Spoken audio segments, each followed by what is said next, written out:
In a new poll, 47% of Americans say that Barack Obama has been a better president than George W. Bush, but almost as many, 45%, say that George W. Bush was a better president than Barack Obama.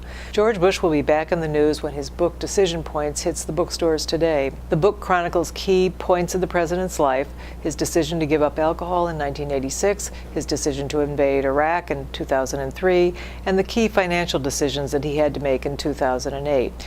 News reports have provided a snapshot of the book's comments. Here, for our viewers, is a snapshot of public opinion over the course of the Bush presidency. Public opinion over Bush's presidency has been a real roller coaster. He reached a high of 90% after 9/11. Only Franklin Roosevelt reached a similar high in public opinion polling, and that was after the invasion of Pearl Harbor. But George W. Bush reached some extraordinary lows during the conduct of his presidency.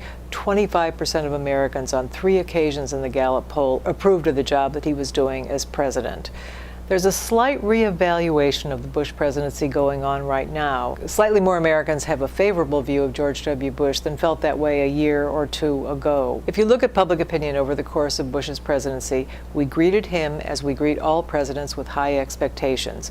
Public opinion then begins to follow a downward spiral. For George W. Bush, that was interrupted by 9/11 when he reached 90%, a stratospheric rating in public opinion polls, matched only by Franklin Roosevelt's rating after Pearl Harbor. Americans initially supported his decision to go to war, but as the war didn't seem to be going well, they turned against the former president, and they only reevaluated the war in Iraq after the surge began. Like Bill Clinton before him, he ended his presidency on a very low note in public opinion, but Bill Clinton has rebounded remarkably, and Americans now have a very positive view of the former president and an even more positive view of First Lady Hillary Clinton.